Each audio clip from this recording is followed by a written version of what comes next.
Okay, folks, Captain Z coming at you here with another fishing report and Striper Bowl update. Doing things a little bit different, shooting this one here in the C-suite of Primetime One Fishing World Headquarters here in my living room. Typically, I like to do these when I'm either out in the water or at the very least on the boat, but it's a little bit hard pressed for time to get a video done while I was on the boat earlier, so I wanted to make sure I get this taken care of. So I figured while I had a couple minutes sitting here on the couch, I'd give you guys the skinny on what's going on here in Broad Sound with striper fishing this week. Okay, here's the deal. Like I reported to you guys last time, lots of small fish all over the place. Here's Mikey Quigley with yet another slot keeper that he landed right off the dock. Like I said last time, we've got these smaller fish that are basically right on the beach, up in the rivers, up in the estuaries, deep inside the harbors. These schoolies and slot-sized fish are all over the place. So if you're just looking to get consistent action to catch something, or specifically you're trying to target the slot keepers to have a little something to take home for the dinner table, basically staying close, especially in the rivers and the estuaries. You're going to find a lot of these fish around there. We're landing a lot of these with live mackerel that we're fishing with after we're coming back in from kind of fishing out in the deeper water, trying to target the bigger fish out there. But I would imagine any sort of fresh bait would do. We've just been hitting a lot of these right on the dock, like I said, with live mackerel. But as I reported to you last week, and the trend is continuing into this week, a lot of these smaller fish still around.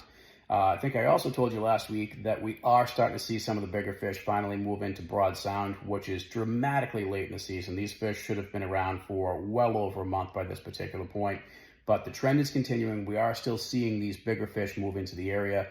Here's one that I got the other day, 37-inch, 20-pound fish. I got this trolling some live mackerel out by the BG buoy. For those of you who might not know where that is, that's basically just a couple miles to the north of Graves Lighthouse. If you want to use that as a reference point, give or take, it's about 6 miles off Revere Beach.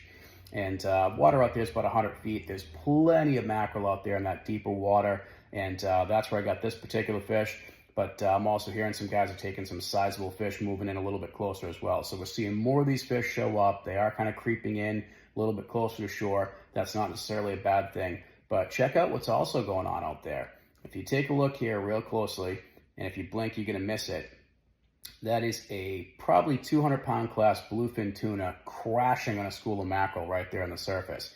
That was taken a couple minutes after that fish that I showed you just a second ago, that 37-inch, 20-pound striper that I got. That's probably about a half an hour after that.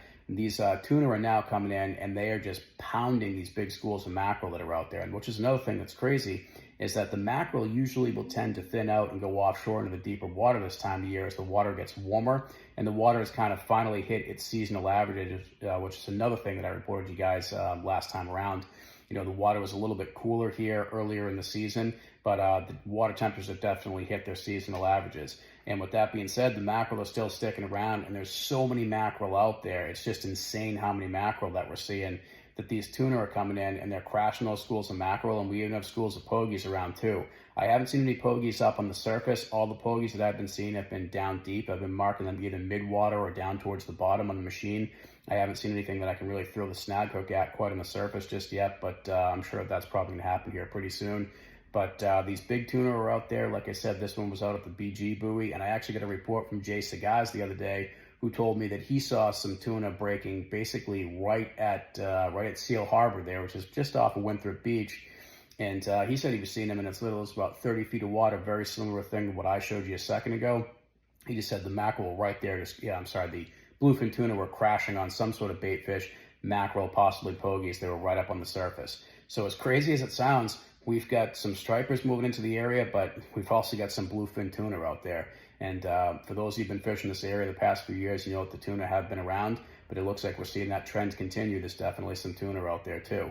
So I would say that Broad Sound, it's trending in the right direction, but it's still well behind where it should be this time of year. However, there are some bigger fish that are out there, still a lot of small ones around. They're doing really good down on the Cape, and I guess they're doing exceptionally well up in Gloucester and up in Newburyport. A lot of people on the commercial side of things up there are limiting out day to day. And from what I actually heard today, 42% of the commercial quota on striped bass has already been landed year to date. So if we keep this trend up, we'll probably be winding down the quota by, I'd say, middle of August, give or take.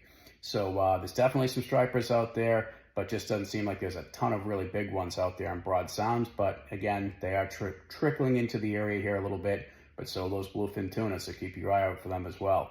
I haven't heard too much in the way of bluefish. This is typically the time of year that the blues do start showing up. I'm kind of hearing second and third hand, accounts from people who kind of, hey, I heard from a guy who knows a guy, there's a couple bluefish around, but I figure any minute the blues will be out there, especially with what we're seeing in terms of all these mackerel and the pogie schools that are out there. I'd say the big blues will be showing up probably any day now. All right, as far as the stripeable is concerned, we got a couple things going on. J Cigars is still holding the top spot with his 43-inch, 34-pound striper, and Craig Smith has been knocked out of second place by Kirk. Kirk landed this nice one here at 43 inches and 25 pounds on Friday afternoon. In fact, I had that 37-inch 20-pounder, that put me into the number 3 position temporarily. But once Kirk got this one, that bumped him into number 2, which resultantly puts Craig Smith into the number 3 position, knocking him out of the number 2 place, putting Craig Smith in a number 3 with his 37-inch 22-pounder. And those are your top 3 fish right now in the striper bowl. And again, nobody on the board with bluefish just yet. So that's the report in a nutshell, and going to be doing the Veterans on the Sound Fishing Tournament here coming up this Saturday afternoon. Basically, it's a great cause. You take a couple of veterans out, you do some fishing, and you have a great time. I haven't had a chance to do this, and I've been looking forward to it. It's always just been one thing or another the past couple of years whenever this event comes up that I've just always been busy and haven't had a chance to do it. But the primetime one, I'm happy to report, is going to be participating in Veterans on the Sound. Look forward to getting out there with some veterans, taking them out there, getting on some good fish, and hopefully that's going to churn things around and get things going for the primetime one. Anyway, that's the report. I'll be back with you guys probably about another week or so, and I'll let you know what's going on. Good luck with the fishing, and make sure you guys hit that like and subscribe button.